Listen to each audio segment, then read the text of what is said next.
Chameleon Health Tech is having their quarterly Pitch Your Product, a concept they borrowed from DBS Bank to spark innovative health tech solutions. Ivy, a senior consultant, is pitching to Omar, one of the head partners at Chameleon's. Good morning, Omar. I'm here today to propose a strategic opportunity for our company that will transform health tech as we know it. Today, doctors are facing severe operational and time pressure. We went through a couple of studies and the numbers were frankly shocking. The median patient visit is just under 16 minutes, yet the physician is forced to spend 16.2 minutes on electronic health records, which are referred to as EHRs in the medical world. The paradox is this: they've moved from manual paperwork to EHRs, expecting efficiency, but it's actually just added a layer of digital complexity and has led to more time spent documenting than actually providing care to the patient. The data shows just how dominant EHR work has become.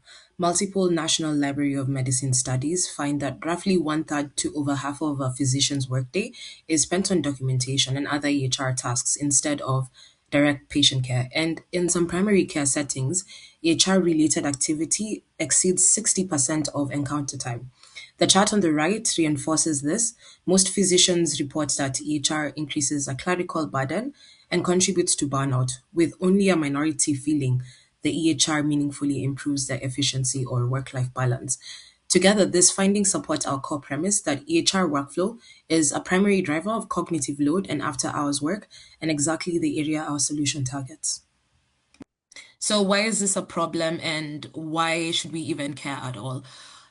It's a driving force behind an 85% physician burnout rate, an expensive problem for hospitals because, as you know, training and replacing one doctor is extremely costly and difficult, especially specialists.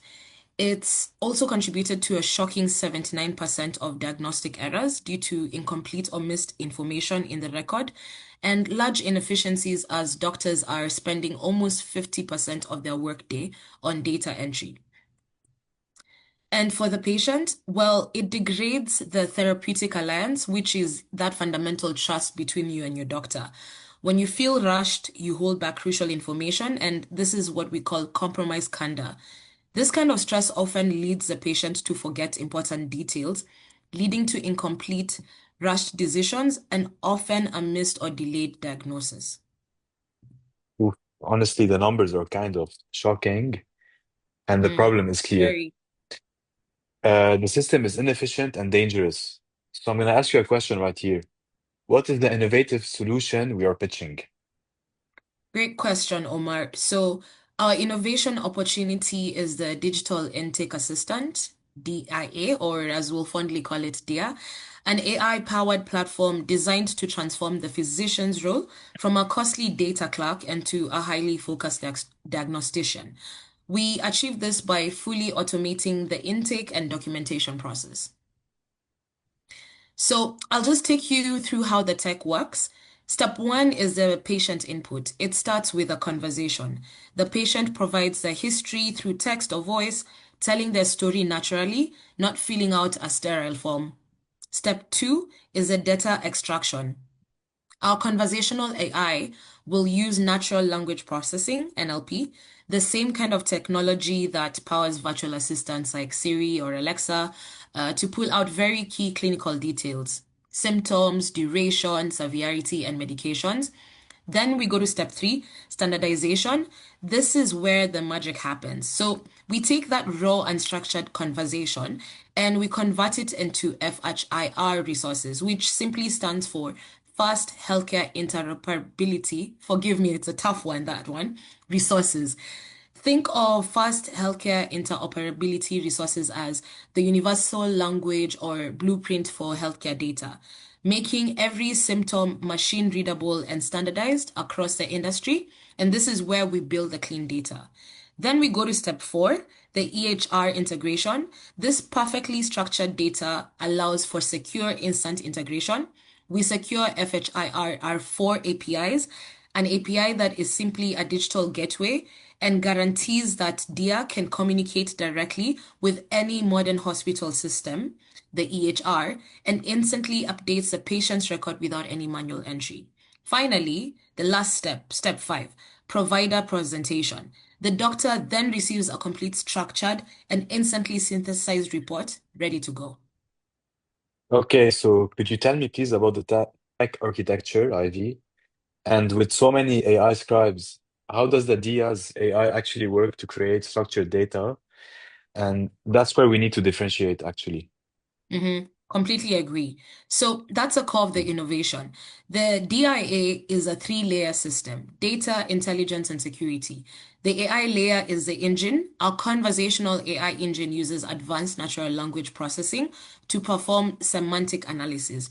It identifies not just the words, but the clinical meaning, the patient's chief complaint, duration, and severity, and instantly maps these concepts into structured, coded FHIR resources like observation or condition resources.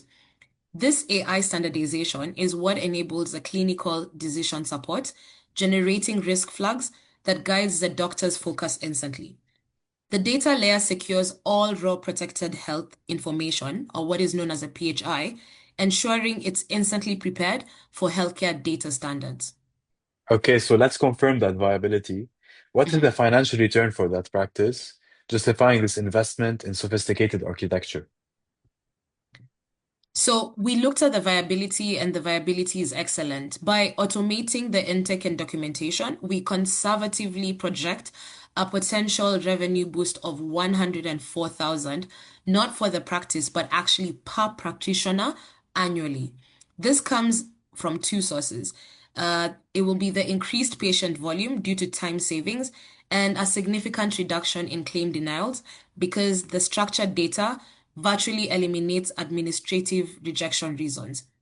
This financial uplift, combined with a reduction in physician turnover costs from burnout, makes the case undeniable for any hospital. And on the patient side, our data shows 56% of patients reported a positive impact while using AI tools for this part, which in turn results in higher customer satisfaction, return visits, and reduced no-shows.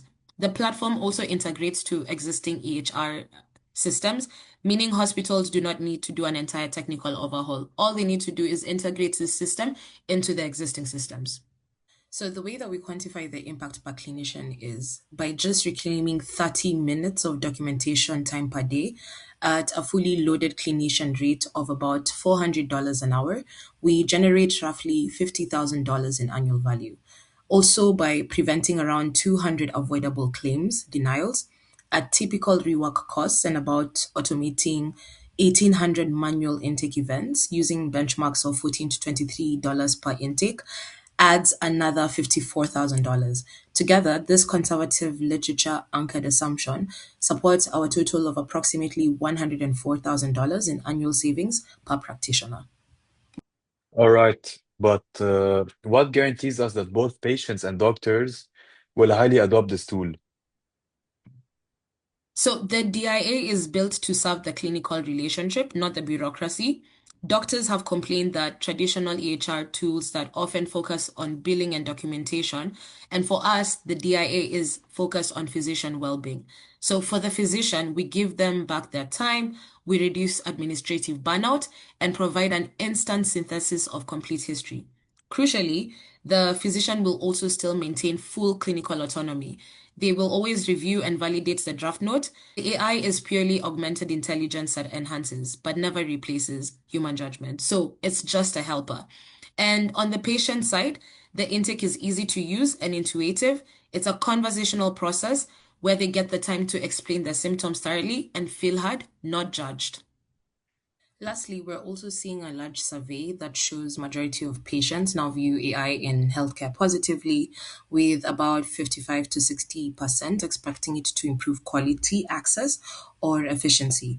Trust is higher when AI is clearly used under clinician oversight and when health systems are transparent about purpose and data use, which aligns with how we've positioned our assistant as a tool that augments clinicians rather than replacing them. Okay, so that is clear. Moving on, security, you know that security is paramount. We cannot be the next headline. So I'm going to ask you a question right here. So how is the client data protected against breaches and non-compliances? Exactly. I agree with you. Patient medical data is sensitive and private, so it has to be a key factor. So, first, on access control, we use role-based access control, so only authorized people see the data, and the multi-factor authentication means that users need a second verification step beyond a password. Then we have data protection, where we employ cryptographic protocols for encryption.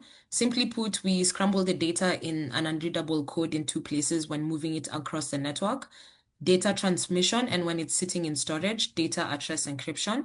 We also utilize session timeouts and audit controls for comprehensive oversight. Okay, so finally, the long-term view. We invest in platforms that are future-proof. How does the DL transform the health sector as a whole using advanced AI? That's a really great question and a fair point because as a health tech company, we need to make sure that we're investing in something that is long term. And so the DIA is a short-term solution to a critical problem, but the long-term view is that the DIA does more than fix intake. It's a systemic transformation. Right now, healthcare is a fragmented system because the data is too messy to feed modern AI. The DIA solves this by providing clean, standardized FHIR data, and we're creating the fuel necessary for the next generation of healthcare AI. This moves us towards an integrated system. In this future, AI can instantly analyze the structured data for highly accurate personalized treatment modeling and advanced predictive diagnostics, elevating care far beyond the limitation of today's systems. With this, I really believe we have a great opportunity here and we should roll out this project. The opportunity is too great to miss, Omar. So thank you, Ivy. That provides a compelling strategic and technical case. I have no further questions at this time. Thank you. Thank you, Omar.